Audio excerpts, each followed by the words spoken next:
kita akan mengikuti dulu pemirsa hingga pukul 6.30 waktu Indonesia Barat pagi ini real count Pilpres 2024 di situs kpu.go.id menunjukkan perolehan suara paslon nomor urut 1 25,27% dengan jumlah suara 12.971.875. Sementara paslon nomor urut 2 memperoleh 56,87% atau dari jumlah suara itu adalah 29.194.305 suara. Sementara paslon nomor urut 3 memperoleh 17,86% dengan jumlah suara 9.167.513. Dan total suara yang masuk hingga tadi pukul 6.30 adalah 49,48% dari 407.369 TPS. Ini agak menarik, tetapi yang pertama saya ingatkan, mungkin banyak yang tidak sadar bahwasanya dari 3 paslon ini siapapun yang menang, baik versi quick count lah, versi real count lah, dengan proses apapun, tetap saja saya pastikan dan saya ingin meyakinkan siapapun bahwasanya presidennya tetap Jokowi dan wakil presidennya tetap dari tokoh NU. Itu tidak bisa dirubah. Jadi mau Prabowo yang menang, lalu Gibran Wapres, atau Pak Ganjar yang menang, atau Pak Anies yang menang, tetap kita tidak bisa pungkiri bahwa pada kenyataannya tetap Jokowi presidennya dan tetap Kiai Haji Ma'ruf Amin sebagai wapresnya. Jadi tidak perlu terlalu ini menjadi persoalan. Apalagi bagi kita, ya kalau nggak kerja ya nggak makan. Ini secara syariat ya. Nggak akan lalu siapa yang menang lalu ada orang kasih duit suka-suka gitu, nggak usah kerja, nggak ada begitu. Terus kalau mau beli rokok ya tetap bayar. Mau siapapun presidennya ya tetap bayar. Nah, gitu ya. Nah kemudian ini agak menarik sebetulnya kalau kita bicara tentang, saya sosok mau jadi pengamat lah ya. Apakah mungkin ada 2 putaran? Ini bukan versi quick count ya, tapi ini sebagaimana dinarasikan tadi, ini versi real count-nya. Artinya dari KPU.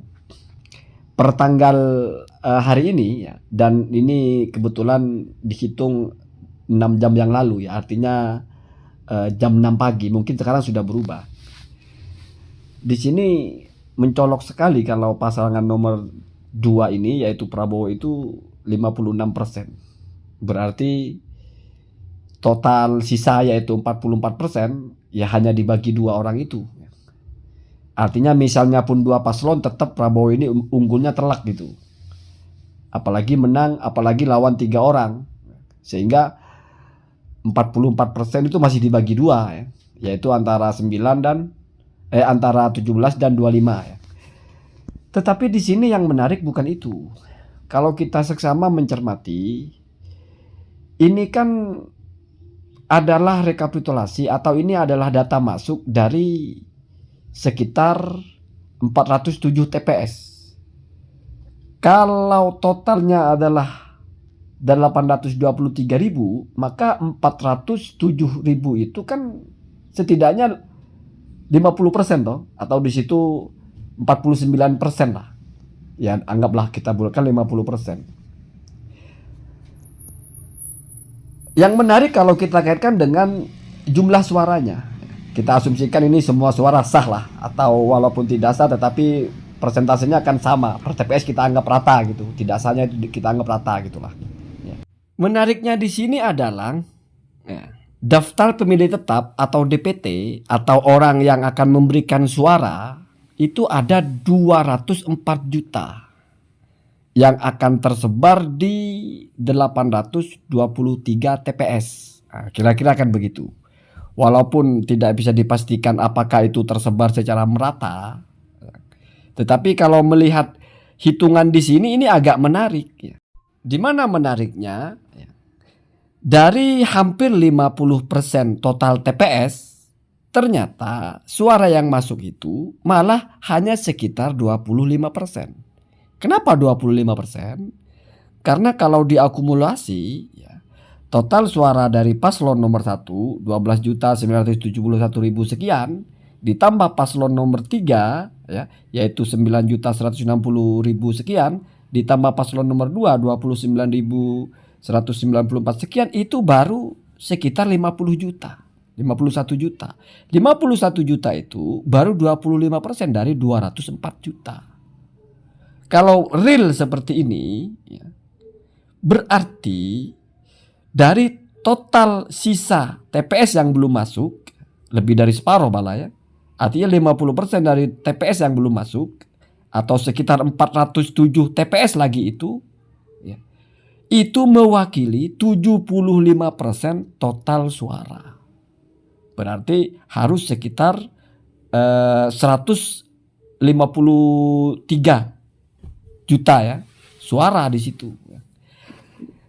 Ya saya tidak menyalahkan atau tidak menganggap ini hal yang melanggar atau apa. Cuman ini membuka celah, bisa jadi perolehan ini akan berubah.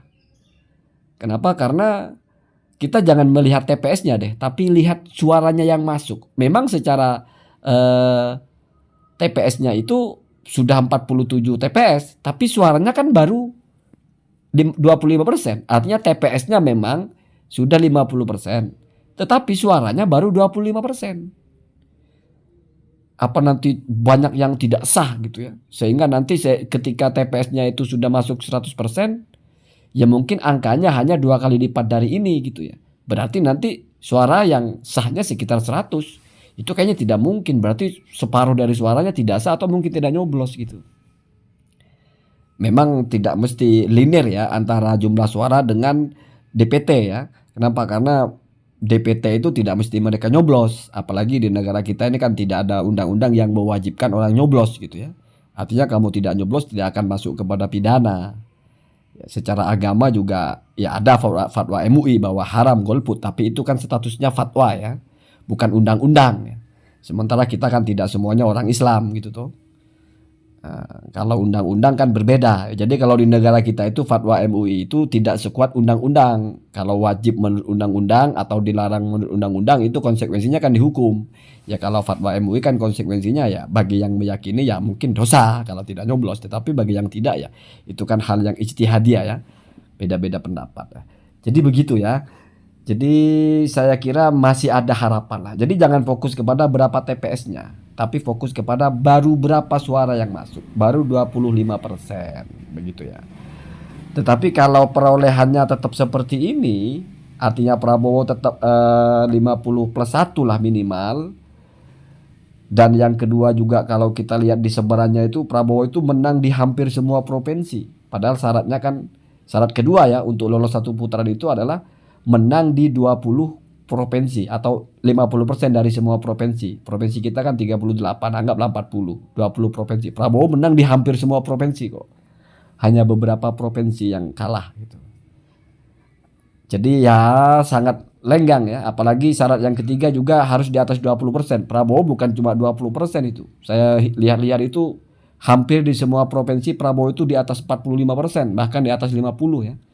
Ada yang sebagian di bawah 50, tetapi tidak ada yang di bawah 20, semuanya di atas itu. Jadi begitu ya. Jadi kemungkinan untuk bisa bergeser ini menjadi 2 putaran hanya di bagian suaranya Prabowo ini tidak sampai 51% ya. Kalau 51% wah ya positif 1 putaran itu. Oh ya, masalah saya bilang tadi presidennya tetap sama kan. Pelantikannya nanti walaupun Prabowo menang kan gak langsung jadi presiden toh.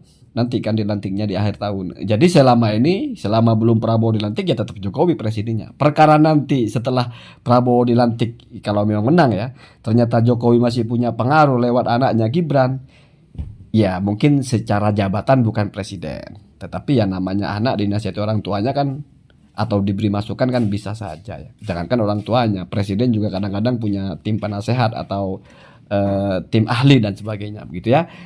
Kita berdamai sajalah, menang kalah itu urusan takdir lah ya, karena tidak ada orang bisa memimpin itu kalau enggak ditakdirkan oleh Allah ya. Allahumma